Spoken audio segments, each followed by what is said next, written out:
إن الحمد لله نحمده ونستعينه ونستغفره ونعوذ بالله من شرور أنفسنا ومن سيئات أعمالنا من يهده الله فلا مضل له ومن يضلل فلا هادي له وأشهد أن لا إله إلا الله وحده لا شريك له وأشهد أن محمدًا عبده ورسوله أما بعد فإن خير الحديث كتاب الله وخير الهدي هدي محمد صلى الله عليه وسلم وشر الأمور محدثاتها وكل محدثة بدعة وكل بدعة ضلالة وكل ضلالة في النار۔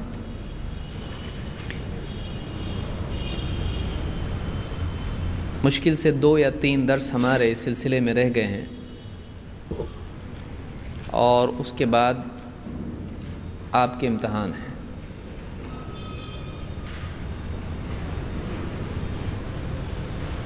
پچھلے درس میں قیاس، اجتہاد اور اجماع سے متعلق کچھ باتیں مشترکہ طور پر ہم نے دیکھی تھیں۔ اجتہاد کس کو کہتے ہیں؟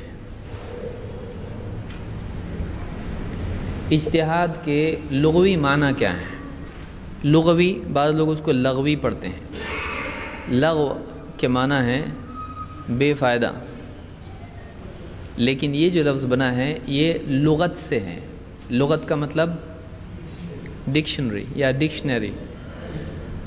تو لغوی اعتبار سے کیا معنی ہے اجتہاد کے، یعنی کیا مطلب ہوا؟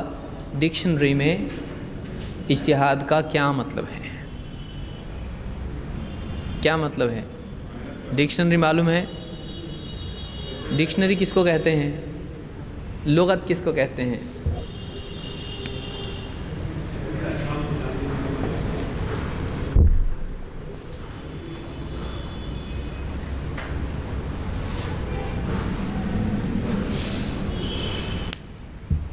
ڈکشنری کس کو کہتے ہیں؟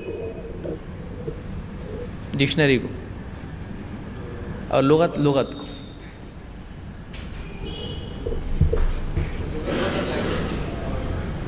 ڈکشنری مطلب، اور ووکیبلری مطلب ڈکشنری۔ ڈکشنری کس کو کہتے ہیں؟ چلیے اچھا پکڑے ہوئے آپ۔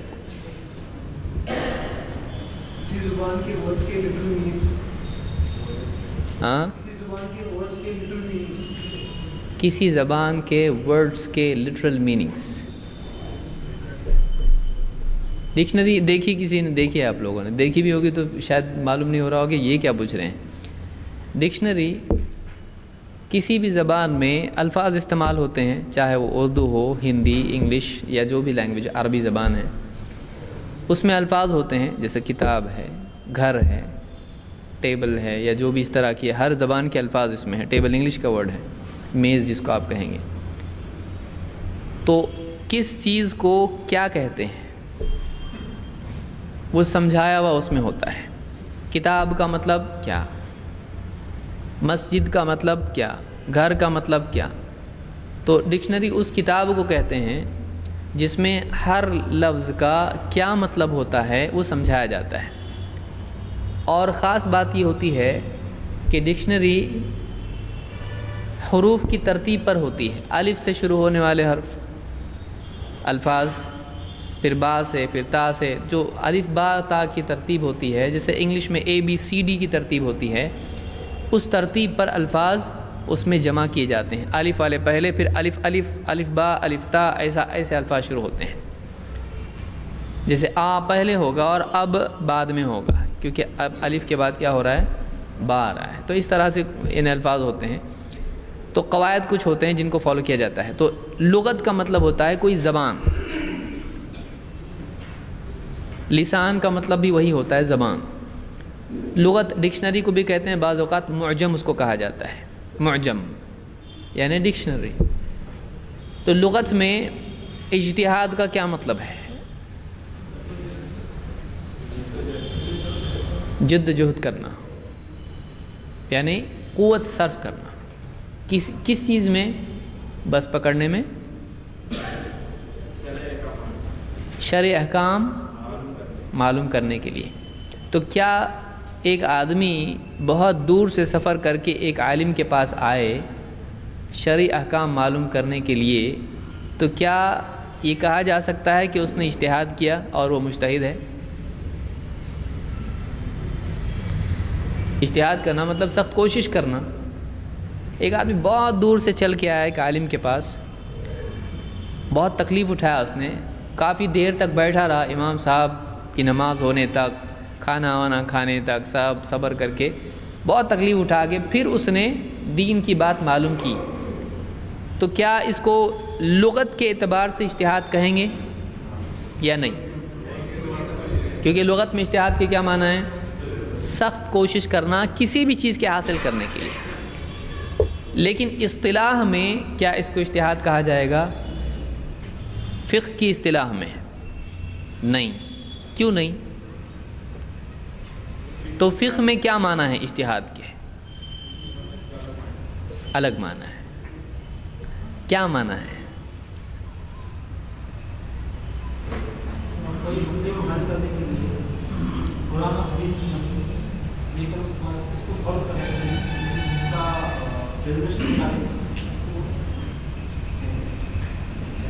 پھر سے ایک بار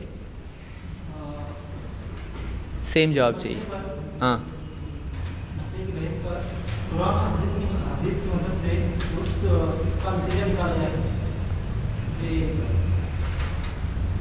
یہ شروعات کے لیے جواب ہو گیا۔ چلیے اس پہ اور کون اس میں وضاحت کرے گا اس کی؟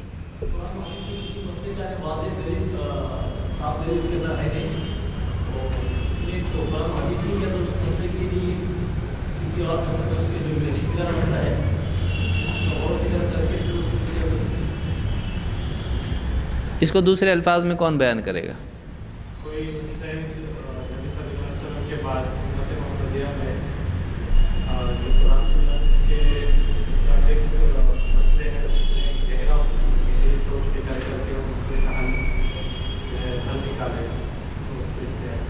اب یہاں ایک نیا مسئلہ چھڑ گیا، وہ یہ کہ کیا اجتہاد اللہ کے نبی صلی اللہ علیہ وسلم کے بعد ہے یا آپ کی زندگی میں بھی ہو سکتا ہے؟ کیا فرماتے ہیں علماء کرام؟ بعد میں۔ اور زندگی میں بھی بول رہے ہیں کچھ لوگ؟ نہیں نا، زندگی میں نہیں۔ کیا صحابہ نے اللہ کے نبی صلی اللہ علیہ وسلم کی زندگی میں اجتہاد کیا؟ نہیں کیا۔ کیا ان کے لیے جائز تھا کرنا؟ نہیں جائز تھا۔ ایک مرتبہ صحابہ سفر میں تھے، سنن نبی داؤد میں روایت ہے، اور ان کو قبلہ سمجھ میں نہیں آیا اندھیرے کی وجہ سے اور آسمان میں بادلوں کی وجہ سے۔ تو اب قبلہ، نماز پڑھنے کے لیے قبلہ معلوم ہونا چاہیے کہ نہیں؟ معلوم ہونا چاہیے، وہ شرط ہے نماز کے لیے، اس کے بغیر نماز ہوگی نہیں۔ دلیل ہے اس کے لیے آپ کے پاس؟ ناسخ منسوخ میں ہم پیٹ بھر کے دیکھیں اس کو، فولی وجہک شطر المسجد الحرام۔ تو اب ان کو قبلہ سمجھ میں نہیں آیا، تو انہوں نے کیا کیا، جس کو جہاں لگا کہ یہاں قبلہ ہے اس نے وہاں نماز پڑھ لیا۔ یہ کیا تھا؟ نہیں تھا اجتہاد۔ انہوں نے سمجھا کہ ہم زیادہ سے زیادہ کیا کر سکتے ہیں، تو ہم کو جہاں ایسا لگ رہا ہے کہ یہاں قبلہ ہے، کیونکہ جب واقعی انسان کے پاس نص موجود نہ ہو تو وہ اپنے گمان کی بنیاد پر چل سکتا ہے، جو کہ علمی گمان ہو، یہ نہیں کہ ایسے ہی مطلب آدمی کچھ بھی کر رہا ہے۔ تو یہاں لگ رہا ہے قبلہ، تو وہاں انہوں نے نماز وہاں پہ پڑھی، کیونکہ سمت معلوم کرنے کا ایک ذریعہ تو یہ کہ واقعی کسی دلیل کی بنیاد پر، جیسے سورج ہے یا ستارے ہیں، ان کی صورت میں ان کو دیکھ کے آدمی اپنی ڈائریکشن معلوم کرے۔ اگر دونوں بھی نہیں ہیں، کیونکہ بادل آسمان میں تھے، سورج بھی نہیں تھا، اب وہ ذریعہ ختم ہو گیا، تو اب کیا بچ گیا؟ اندازہ کرنا۔ اسی لیے اللہ کے نبی صلی اللہ علیہ وسلم نے دجال کے وقت میں صحابہ سے جب کہا کہ اتنے اتنے دن بڑے ہوں گے، تو صحابہ نے پوچھا ہم نمازیں کیسی پڑھیں؟ آپ نے کہا تم اندازہ کر لینا،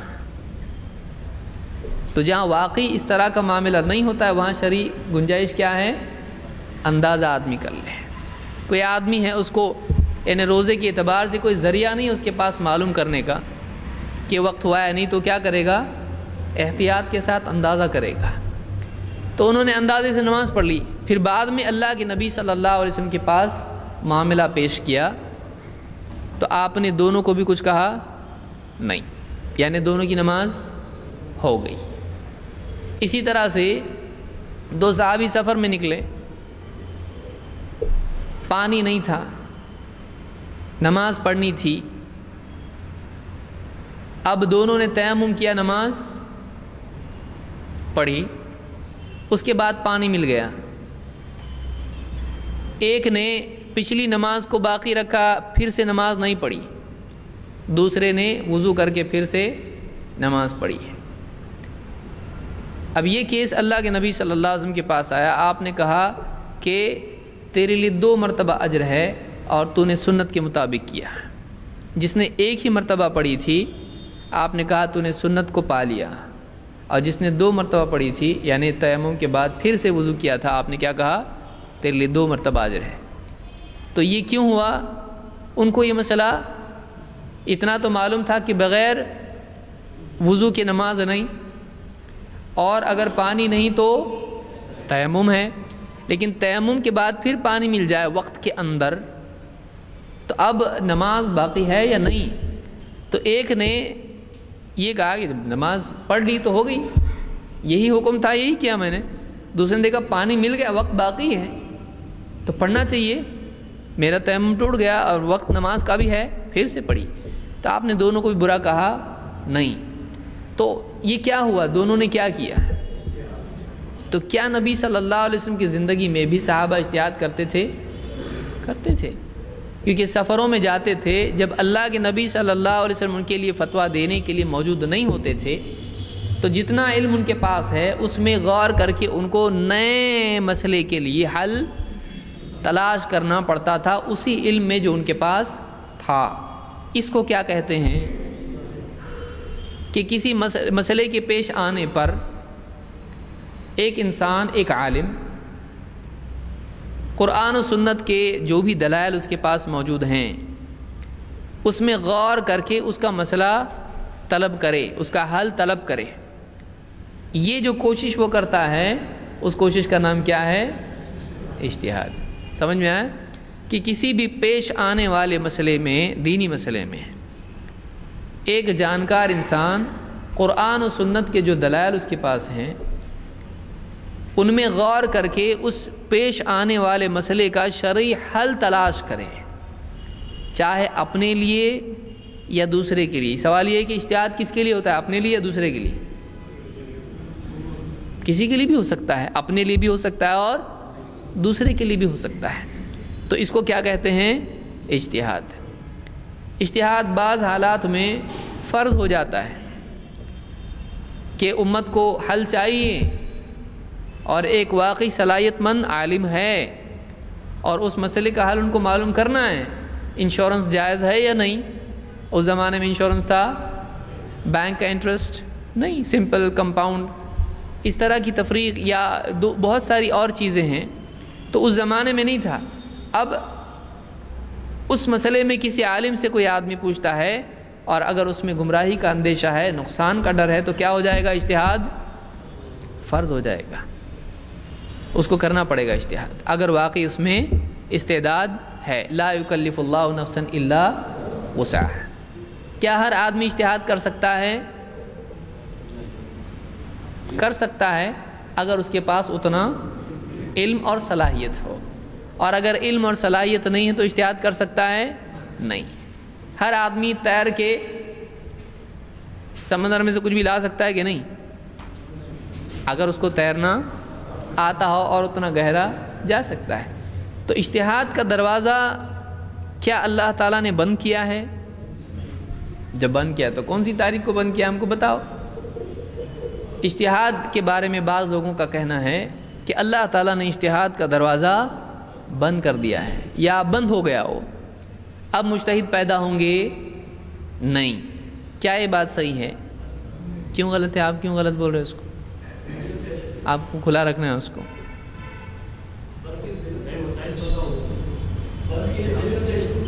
بند کے لیے کیا ہونا چاہیے؟ اگر وہ دروازہ کھلا تھا تو بند کیسے ہوا؟ کس نے بند کیا؟ کیا وہ اللہ کے رسول صلی اللہ علیہ وسلم کی وفات کے ساتھ بند ہوا؟ اگر آپ کی وفات کے ساتھ بند ہوا تو صحابہ کے اوپر اجتہاد کرنا کیا ہو گیا؟ حرام. جب دروازہ بند ہو گیا تو حرام. اگر صحابہ کے لیے کھلا ہوا تھا اور ان کے ساتھ بند ہو گیا تو تابعین کے لیے، پھر امام ابو حنیفہ کے لیے بھی جائز رہا نہیں، کسی بھی امام کے لیے جائز نہیں. پھر بند ہوا تو کب ہوا؟ اور سوال یہ ہے کہ اگر بند ہوا ہے تو کس نے بند کیا اور کس نے بتایا کہ دیکھو میں دیکھ کے آیا ہوں بند ہو گیا، اور کہاں ہے وہ دروازہ، تاکہ ہم بھی دیکھیں کہ اطمینان ہم کو ہو کہ ہاں بند ہوا ہے. بھائی اب اجتہاد نہیں کرنا ہے اپنے کو، ہے کوئی ایسا دروازہ نہیں ہے. اجتہاد کا دروازہ بند ہونا کیا نبوت کا دروازہ بند ہوا ہے؟ کیسا کہ بند ہوا ہے؟ عیسیٰ علیہ السلام نہیں آئیں گے؟ پھر کیسا بند ہوا بول رہے آپ؟ ہاں، امتی بن کے آئیں گے، یعنی نبی نہیں ہوں گے اس وقت میں. وہ تو نبی ہوں گے یا امتی ہوں گے؟ کیا ہے آپ لوگ کیا بول رہے ہیں؟ نبی بھی ہوں گے اور امتی بھی ہوں گے. امتی ہوں گے اس کی دلیل ہے؟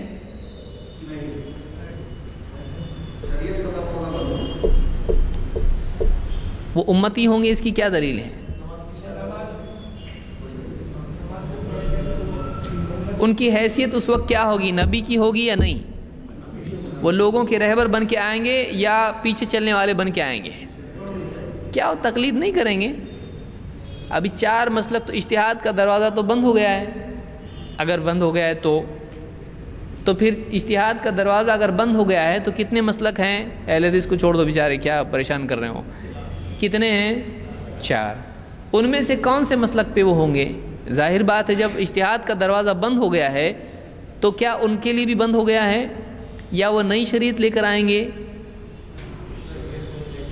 نئی شریعت لے کے نہیں آئیں گے. شریعت کون سی باقی رہے گی؟ وہ فیصلہ کریں گے تو کس بنیاد پر؟ اللہ کی طرف سے ان کو جو وحی آئے گی اس وقت کے لیے، اور جو شریعت یعنی اس اسلام کی شریعت، محمد صلی اللہ علیہ وسلم کی شریعت ہوگی، اسی کے مطابق وہ کیا کریں گے؟ فیصلے کریں گے. تو اب وہ اس وقت میں فیصلے کریں گے یا پچھلے فیصلوں کو فالو کریں گے کسی امام کے؟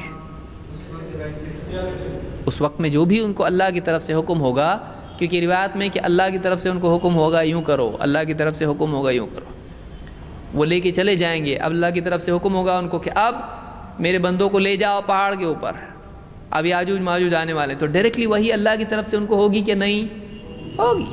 تو جو بھی کرنا ہے وہ کس کی وحی؟ اللہ کی طرف سے آنے والی وحی کے تحت کریں گے. کیا وہ اس شریعت کو بدلیں گے؟ معلوم ہوا کہ شریعت باقی رہے گی. تو اجتہاد کا دروازہ کیا بند ہوا ہے؟ کیا اجتہاد کی ضرورت باقی ہے؟ کون بولتا ہے باقی ہے؟ یعنی کیوں باقی ہے؟ ہاتھ اٹھا رہے ہیں آپ لوگ. کیوں باقی ہے؟ کوئی ایک مثال دیجئے جو اماموں کے بعد مسئلے پیدا ہوئے ہوں. ہوائی جہاز بنانا، ہاں، ہوائی جہاز میں نماز ادا کرنا، کیا اس پر کسی امام کا فتویٰ ہے؟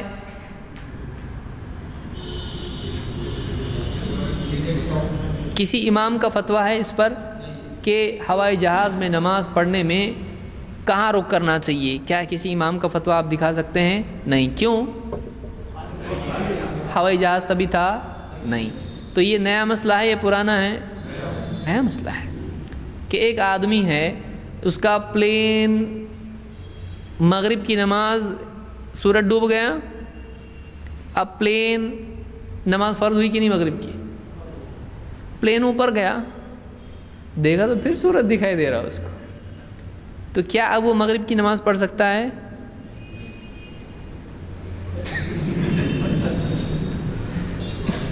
پڑھ بھی سکتا ہے، نہیں بھی سب سے سیف جواب ہے نا. اس ٹائم کی پڑھ لے جب فرض ہو گئی تھی اور اب فرض نہیں ہوئی تو ابھی رکا رہے، یعنی نیچے جا کے واپس پڑھے. کیا پڑھ سکتا ہے وہ؟ نہیں پڑھے گا. وہ کیسے پڑھے گا؟ کیونکہ سورج اس کے لیے فی الوقت غروب نہیں ہوا ہے, سورج باقی ہے اس کے لیے. تو اس کو کیا کرنا پڑے گا؟ رکنا پڑے گا نماز کے لیے. سورج غروب ہوگا تو وہ نماز پڑھے گا. تو اب یہ مسئلہ کیا اس زمانے میں تھا؟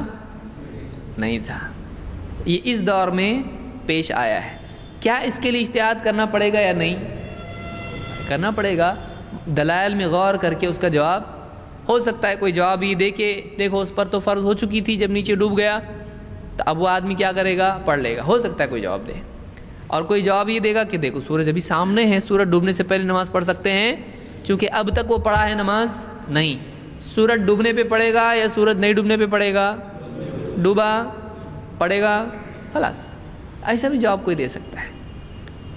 تو اس صورت میں کیا کرنا پڑے گا؟ اجتہاد. ایسے کئی مسائل ہیں, ایسے کئی مسائل ہیں.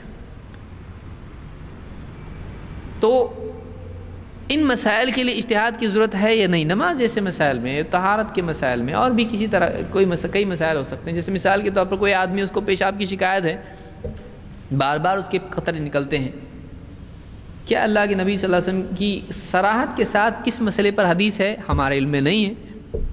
تو اب کیا کرنا پڑے گا؟ اس کے لیے اجتہاد کرنا پڑے گا, غور کرنا پڑے گا کہ اس طرح کا کوئی مسئلہ اس زمانے میں تھا کہ نہیں تھا, اور پھر اس کے بعد فیصلہ کرنا پڑے گا. یہ ایک الگ مسئلہ ہے کہ اس کا کیا جواب ہے. اس تحاضہ پر اس کو اہل علم نے قیاس کیا ہے کہ ایک عورت جس کو حیض نہیں آتا ہے اور بار بار اس کا خون خارج ہوتا ہے پیشاب کی جگہ سے, تو وہ کیا کرے گی؟ یہ اس زمانے میں مسئلہ تھا. تو اس زمانے میں آپ کا فیصلہ اس سلسلے میں آپ نے دیا اور آپ نے بتایا کہ ایسا ایسا اس نے کرنا ہے. تو علماء نے اسی پر قیاس کرتے ہوئے پیشاب کے قطرے بار بار جس کے نکلتے ہیں, اور اسی طرح سے جس کی بار بار ہوا نکلتی ہے, تو یہ چیزیں کیا ہے؟ وضو کو توڑنے والی. جیسے وہ توڑنے والی تھی, وہ غسل کو نہیں توڑتی ہے. استحاضہ غسل کو توڑتا ہے, حیض غسل کو توڑتا ہے, لیکن استحاضہ نہیں.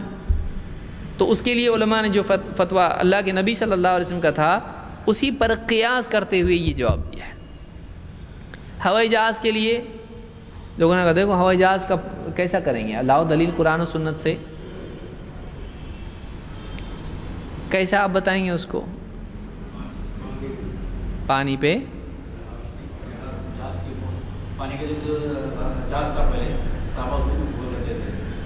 تو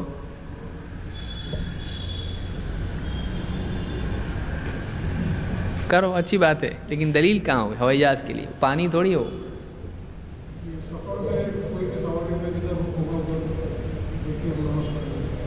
یعنی کسی بھی سواری پر نماز پڑھنا چاہیے, یہ ثابت ہے. ہوائی جہاز میں ثابت ہے, قیاس کیا ہے. تو کیسے قیاس دیکھیے, اجتہاد میں, اجتہاد ایک وسیع لفظ ہے, اس میں کئی چیزیں آتی ہیں. سند کی تحقیق کرنا, طرق جمع کرنا, پھر اس کے معنی لغت میں دیکھنا, اس لفظ کا کیا مطلب ہے, پھر ناسخ منسوخ دیکھنا. یہ پوری چیزیں کیا ہیں؟ کس کی ضمن میں آئیں گی؟ قیاس نہیں, یہ اجتہاد ہے. لیکن اجتہاد کے جتنے اعمال ہیں ان میں سے ایک عمل کیا ہے؟ قیاس. سمجھ میں آیا؟ اجتہاد ایک وسیع لفظ ہے, ایک بڑی بلڈنگ ہے, اس میں ایک روم کیا ہے؟ قیاس ہے. تو قیاس اور اجتہاد میں عموم اور خصوص کا تعلق ہے, یا ایک ایسا تعلق ہے کہ اجتہاد ایک بڑی چیز ہے, اس کا ایک حصہ کیا ہے؟ قیاس ہے. قیاس کیا ہے؟ قیاس ایسی چیز, ایسا معاملہ جو اللہ کے نبی صلی اللہ علیہ وسلم کے زمانے میں پیش آیا, قرآن و سنت میں جو موجود ہے, اور اس کا شرعی حکم بھی موجود ہے, اس سے ملتا جلتا اگر کوئی دوسرا معاملہ بعد میں پیش آئے جو براہ راست اس میں موجود نہ ہو, تو ایسے بعد والے معاملے کو پچھلے معاملے پر رکھ کر اس کا جو حکم ہے اس کا فیصلہ یہاں کیا جاتا ہے. یہ سادہ الفاظ میں ہم بتا رہے ہیں. ٹیکنیکلی قیاس میں 4 چیزیں ہوتی ہیں: اصل، فرع، علت، حکم. اصل، فرع، علت، حکم. اب اس کو پریکٹیکل عملی تطبیق، پریکٹیکل اپلیکیشن اس کا کیسا ہوگا؟ سادہ مثال ہم لیتے ہیں. خمر. کیا خمر حرام ہے؟ کل مسکر خمر و کل خمر حرام، کل خمر حرام. تو خمر کیا ہے؟ چاہے وہ جو سے بنی ہو یا کسی بھی چیز سے بنی ہو، وہ کیا ہے؟ شراب. شراب حرام ہے، شراب حرام ہے. اردو کی شراب. عربی کا شراب پانی بھی ہو سکتا ہے. عربی میں پینے کی چیز کو کیا کہتے ہیں؟ شراب. لیکن اردو میں شراب کس کو کہتے ہیں؟ ہاں، بیوی سے نہیں بول سکتے ذرا شراب لا ایک عربی کا. وہ بولیں کیا ہو گیا ان کو، شراب مانگ رہے، ابھی نماز پڑھ کے ایسی باتیں کر رہے ہیں. تو اردو میں شراب کے خاص معنی ہیں، لیکن عربی میں شراب ہر پینے والی شربت کو اور پانی کو سب کو شراب کہا جا سکتا ہے. مشروب، پینے والی چیز، پی جانے والی چیز. تو خمر یعنی شراب یہ حرام ہے. کیوں؟ کس وجہ سے؟ کڑوی رہتی ہے، میٹھی رہتی ہے، اس لیے نشے کی وجہ سے. کیا ہے؟ نہیں، خمر حرام ہے، اس کی وجہ کیا ہے؟ نشہ. تو نشہ کیا ہے؟ اس میں 4 لفظ میں نے ذکر کیے تھے: اصل، فرع، علت، حکم. تو نشہ کیا ہے اس میں؟ علت. دیکھیے ابھی کیا ہے. اصل، فرع، علت، حکم. اب 2 چیزیں ہیں، اصل اور فرع. اصل کون سا مسئلہ ہے؟ جس کے لیے دلیل موجود ہے پکی، جس کو ہم کیا کہیں گے؟ خمر یا شراب. وہ کیا ہو گئی؟ اصل. جس کے لیے مسئلہ موجود ہے، تھا پہلے سے، جس کے لیے کلیئر کٹ دلیل موجود ہے، وہ کیا ہے؟ اصل. اور ہم کس کے بارے میں معلوم کرنا چاہ رہے ہیں ابھی ہم آگے دیکھیں گے. ہاں، یہ حرام ہے یا نہیں ہے؟ اس کا حکم کیا ہے؟ حرام. کیوں حرام ہے؟ علت اس کی کیا ہے؟ نشہ. تو اب خمر نشے کی وجہ سے حرام ہے. تو اب کسی بھی چیز کے بارے میں ہم کو معلوم کرنا ہے تو ہم دیکھیں گے اس میں وہ علت ہے کیا ہے، تو حکم بھی وہی لگے گا. اگر علت اس میں وہ نہیں ہے تو حکم وہ لگے گا اس پر.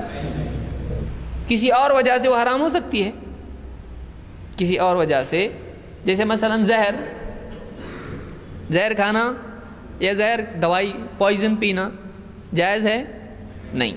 تو کیا شراب کے ساتھ اس کو جوڑا جا سکتا ہے؟ اس میں بھی نشہ کے مرتا نا آدمی. وہ کیا ہے؟ اس کی وجہ نشہ ہے؟ نہیں ہے، وہ ایک الگ چیز ہے. وَلَا تَقْتُلُوا أَنفُسَكُمْ، اپنے آپ کو ہلاک اور قتل مت کرو. اس کے حرام ہونے کی کوئی اور وجہ ہو سکتی ہے، دوسری چیزیں الگ ہیں. لیکن یہاں پر یعنی ہم یہ نہیں بولیں گے کہ جس میں شراب کی علت نہ پائی جائے وہ حرام نہیں ہوگی. ضروری نہیں حرام نہیں ہوگی، حرام ہو بھی سکتی. جیسے میں نے کیا بتایا، پوائزن، زہر کی شیشی ہے، اس میں سے زہر پینا وہ حلال ہوگا اس لیے کہ اس میں نشہ نہیں ہے. وہ کسی اور وجہ سے حرام بھی ہو سکتا ہے. چوری کیا ہوا جوس حلال ہے؟ نہیں ہے، حرام ہے وہ. لیکن کیا اس سے نشہ ہوتا؟ بولے کہ نشہ نہیں ہوتا تو حلال ہے نا. بولے نہیں، ضروری نہیں وہ حلال ہو، وہ حرام بھی کسی اور وجہ سے. ہاں، اس کو کوئی اور وجہ حرام کرنے والی اگر نہیں ہے تو پھر یہ وجہ اس کے لیے حرام کرنے کی نہیں ہو سکتی، وہ حلال ہے. پھر سمجھ میں آیا؟ تو خمر میں نشے کی علت ہے اس لیے اس پر حکم کیا لگا. اب اگر کوئی اور چیز اس میں وہی علت ہو تو حکم بھی اس پر کیا لگے گا؟ قیاس. جیسے مثال کے طور پر براؤن شوگر جس کو آپ کہتے ہیں، جو براؤن شوگر ہوتی ہے اس کو کیا کہتے ہیں دوسری زبان میں؟ گرد بولتے ہیں نا، گرد. ہاں ڈرگز ایکچولی ڈرگ سٹور بھی ہوتا ہے، آدمی بولے گا ڈرگ دوائیوں کو بھی بولتے ہیں.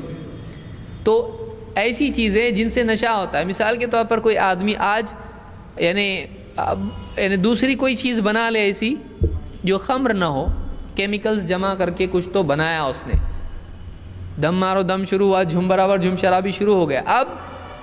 اب وہ آدمی جب وہ اس طرح سے استعمال کر رہا ہے تو اب وہ چیز اس کے لیے وہ کہے گا دیکھو خمر اس زمانے میں کیسے بنتی تھی، جو سے بنتی تھی، انگور سے بنتی تھی، فلاں چیز. یہ نہیں، یہ کیمیکلز ہیں، یہ فلاں کیمیکل ہے، یہ فلاں کیمیکل ہے، یہ وہ نہیں ہے. تو کیا ہے بول سکتا ہے ایسا؟ نہیں. بلکہ وہ کیا کہے گا، اس کو کیا کہا جائے گا، اس میں علت نشہ ہے. تو کائے کا بھی بنا، گٹر کے پانی کا بنا، تو اگر اس میں نشہ ہو رہا ہے اور وہ اس سے گندا ہوتا ہے. گٹر کا پانی اپنی ایک نجاست اس میں ہے، لیکن اس کی نجاست اس سے بری ہے. ایک آدمی گٹر کا پانی پی کے زنا نہیں کرتا ہے، چوری اور قتل و غارت گری نہیں کرتا ہے، بیمار ڈاکٹر کے پاس جاتا بیچارہ ہو، ہے کہ نہیں، بیمار پڑے گا وہ. لیکن شراب پی کے آدمی اتنے برے کام کرتا ہے جو آدمی گٹر کا پانی پی کے بھی نہیں کرتا ہے. اتنی بری شراب ہے، ام الخبائث. تو کسی بھی دوسری چیز میں اگر وہ علت پائی جائے، جیسے براؤن شوگر ہے مثال کے طور پر، تو اس پر حکم بھی کیا لگے گا، حرام کا. سمجھ میں آیا؟ تو ہم یہ کہیں گے کہ اس میں فرع کیا ہے، براؤن شوگر، یہ کیا ہے، گرد ہے، یہ فرع ہے، یہ اصل ہے، یہ فرع ہے. اگر فرع میں بھی وہ علت پائی جائے جو اصل میں ہے، تو جو حکم اصل کا ہے وہ حکم فرع کو بھی دیا جائے گا. اس کو کیا کہتے ہیں، قیاس. تو قیاس ایسا نہیں کہ کیا کرنے کا، ٹھیک ہے حلال، ایسا ہے قیاس.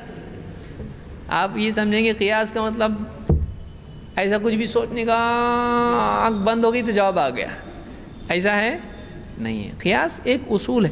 کیا قیاس کو اہل حدیث مانتے ہیں؟ مانتے ہیں. کیا ہر قیاس کو اہل حدیث مانتے ہیں؟ جو دل کو اچھا لگا وہ مانتے ہیں نا، ایسا ہے. کیا ہے، کیا قیاس غلط ہو سکتا ہے؟ کیسے؟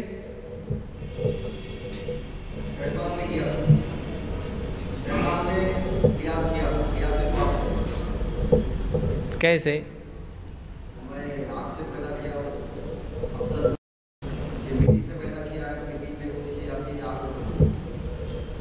تو اب اس کو کیسے ہم یہاں لاگو کریں گے، اصل، فرع، حکم اور علت؟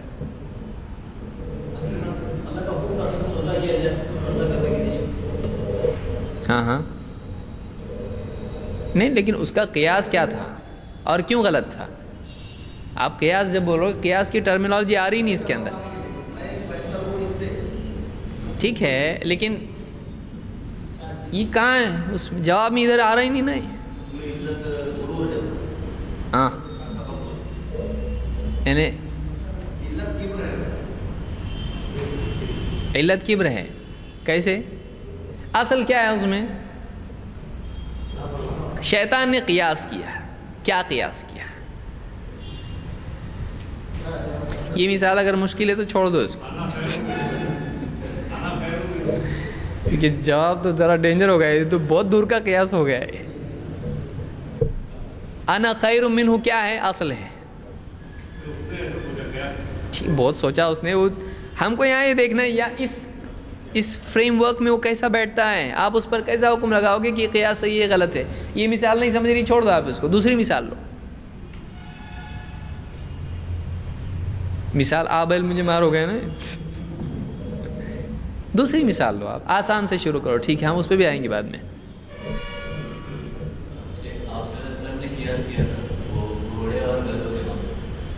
کیسے؟